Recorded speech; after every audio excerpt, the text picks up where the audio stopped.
Сәлем, тағдырлар арнасының тыңдармандары. Менің каналыма қош келдіңіздер. Маған тіркеліп, лайк басуды ұмытпаңыздар.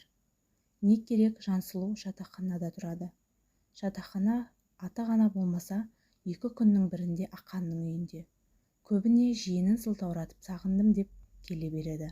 Алғашында бәрі жақсы еді. Тіпті жездесі де қуанып күтіп алатын. Соңғы кездері Жансұлудың жүріс-тұрысы өзгеріп бара жатыр.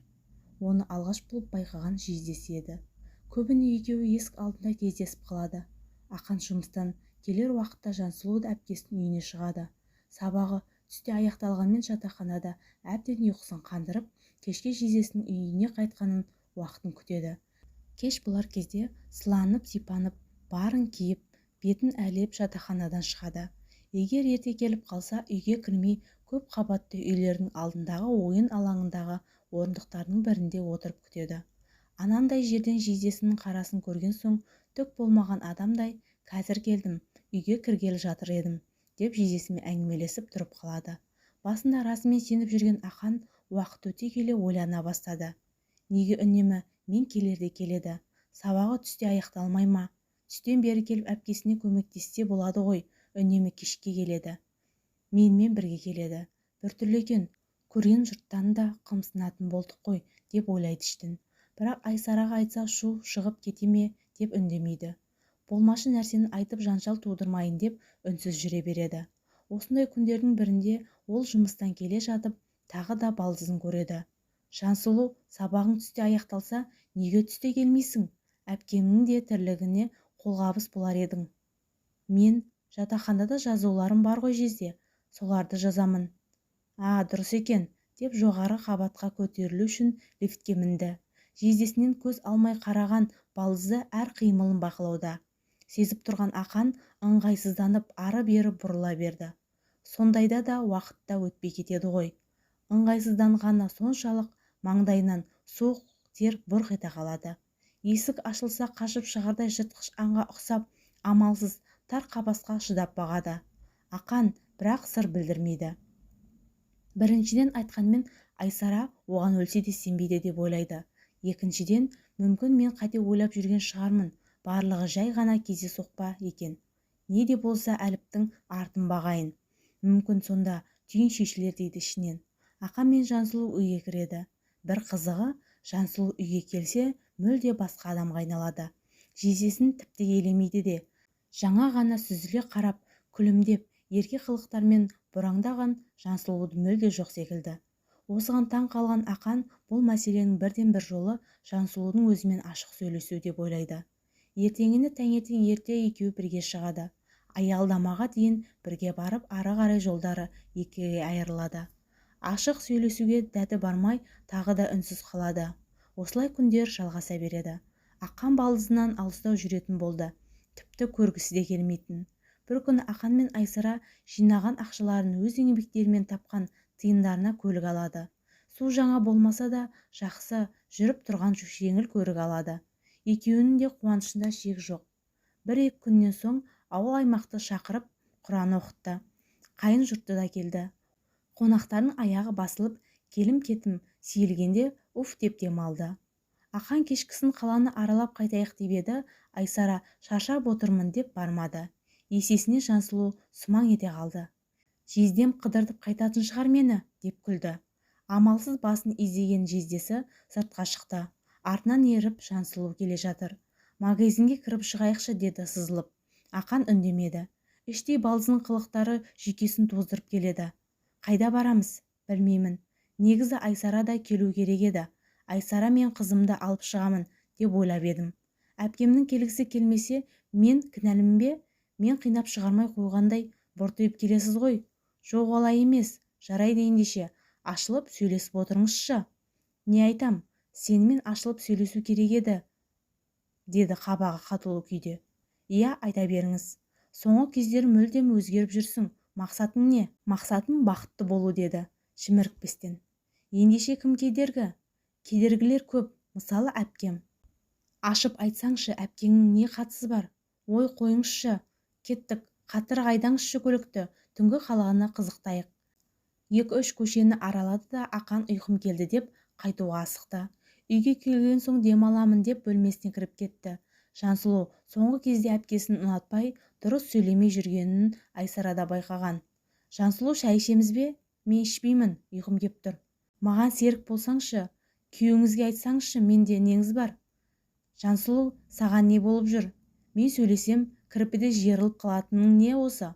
Мен ба? Қойыңызшы, болмайтын нәрсені айтпай. Райыс қой, баяғыдай әпке деп жанымда жүрмейсің. Менен қашасың. Сөйлесем дұрыс жауап бермейсің. Не болып жүр саған? Оқуыңда проблема бар ма? Әлде жеке өміріңде ме? Маған айтсаңшы, жаным. Ештеңе болып жүрген жоқ. Шаршадым, деп қонақ бөлмеге кетті. Асханада дастархан басында жалғыз қалған Айсара біраз ойланып отырды. Бірақ ештеңе ойлар алар емес. Сіңлісіне не болып жүргенін түсіне алмады. Жансұлу ертеңіне ерте тұрып жинала бастады. Тез-тез киініп боянып. Әпке, жездем жұмысқа бара жатып мені алып кетсінші. Жездең бүгін жұмысқа бармайды. Неге? Демалыс алған. Үйде демаламын деді. Ойланып қалған Жансұлу, менің де сабаққа барғым кеп тұрған жоқ. Реферат жазуым керек еді. Аяқтай алмадым. Бүгін точно сұрайды. Қойшы, мен бармаймын. Оның не жаным, сабақтан қалмасаңшы, деген әпкесін тыңдамады да. Ойында ештең жоқ Айсара. Жансұлу, жездең оянса тамағын берші, мен Айшаны привкасына апарып келемін. Жарайды, деді жымыңдап сіңлісі. Әпкесін шығарып салды да ақырын жездесінің жатақ бөлмесіне барды. Есік жабық тұр. Ашып қарап еді, жездесі теріс қарап ұйықтап жатыр екен. Ақырын барды да жанына жайғасты. Біраз жатты да жездесінің қолынан ұстады. Жаным, Айша жылап қалмасын, я, деді де ұйқысырап балдызының Айсара деп ойлап құшақтай бастады. Үнсіз жата берген балдызы іштей сылқ-сылқ күледі. Біраз жатты да жездесін құшақтады. Осы кезде есіктің ашылғанын білінді. Әпкесінің келгенін білсе де үнсіз жата берді. Айсара үйге кіріп бірінші асханаға кірді. Үйдің іші тым-тырыс. Әлі ұйқыдан тұрмаған ба деп ойлады. Қызын көтеріп бөлмесіне қарай аяңдады. Есіктің тұтқасын ұстаған сол еді. Ішінен есік ашылды. Жансұлу шығып келе жатыр. Жансұлу, мұнда не қылып жүрсің? Зарядчигіңізді іздеп едім, таппадым. Сөмкемде қалған шығар. Жездең әлі ұйықтап жатыр ма? Деді еш арам ойламаған әпкесі. Я, ұйқысы қаттау, ештеңе сезер емес, деп бұрылып жымия бір қарады да шығып кетті. Жаным, әлі ұйықтап жатырсың ба? Тұрсаңшы, түс ауып кетті ғой. Сен қайдан келдің, деді ұйқысын аша алмай күйеуі. Ертең Айшаны привкаға алып кеткем. Енді келдім, очередь көп. Сонда, деп ойланып тұрды да үндемеді. Не болды? Ештеңе, түс көрдім бе мүмкін? Сен жанымда жаттың ғой жаңа ғана. Жоқ, мен қазір келдім. Келсем, Жансұлу осында екен. Зарядчигімді іздепті, деді. Киімін ауыстырып жатып. Бірдеңені сезген ахан асханаға барды. Жансұлу отыр екен. Сен бе менің бөлмемде жатқан, деді ашуланып. Тек бөлмеңізде емес, төсегіңізде де, деді күлімдеп балдызды. Сенің есің жайыңда емес, нең бар менде? Осы. Өзіңіз құшақтап жібермедіңіз ғой. Өшір үніңді, неге кіресің? Мен сені Айсара деп ойладым. Қойыңызшы жезде, үлкенсіз, дап-дардай болып адам ажырата алмаймын дегеніңіз не? Әпкеме айтайын, қазір кімге сенер екен? Ал әпкең, төсегіме неге жаттың десеші? Не деп жауап бересің? Зарядчик алуға барып едім, өзі жабысты деймін, деді міз бақпастан. Сен қандай адамсың өзі? Жоғал менің үйімнен. Осы кезде Айсара есіктен кіре алмай, аяғына дейін тыңдап тұрды. Жансұлу, сен неге бұлай жасайсың? Мен Ақанға сенемін. Сенің соңғы кезде мені жақтырмай, өз үйімде өзіме ала қарап жүргеніңді сезбейді деймісің? Ақан дұрыс айтады. Енді келмегенің дұрыс. Жатақханаға қайт, деді қатал үнімен. Ашуланып орнынан тұрған Жансұлу, сендер бәрібір бақытты бола алмайсыңдар. Жездеме сен лайық емессің. Оны бағаламайсың. Егер мен жездеме тұрмысқа шыққанда, бетіне шапалақпен сарт еткізген Айсара сіңлісінің заттарын өзі жинай бастады. Бәсе, неге келгіштеп кетті деймін үйімізге? Ақанмен бірге келіп, бірге кеткің келеді. Сен аурусың. Ауылға барып оқытылып емдел. Мамаға хабарласып айтам. Қазір. Ой, білгеніңізді істеңіз. Жаным, кешірші, рас айтамын. Мен ұйқылы ояу, сен деп ойлаппын. Білем Ақан. Соңғы кездері Жансұлудың өзгеріп жүргенін байқағанмын. Саған айтуға бата алмай жүрген едім. Ол көптен бері менің қыр соңыма түсіп алады. бір-екі рет ашық айтқанмын да дұрыстап сөйлеспейді. Саған айтсам маған сенбейсің деп ойладым. Қанша дегенмен бауырың ғой. Садаға кетсін ондай бауыр. Менің болмаса да ертең басқа біреудің отбасын орандайды ғой ол. Тоқтату керек. Мамаға айтып жанын шығарамын оның, деді ашуланып, қалш-қалш етіп. Жарайды қойшы енді, өзіңді бас. Саған рахмет. Егер басқа біреу болғанда, өзі жабысып тұрған қызға білген жасар еді. Сенің адал болғаның үшін жақсы көремін, деді иығына басын сүйеп. Көңілдері орнына түсіп, біраз уақыт өткен соң Айсара үйіне хабарласты.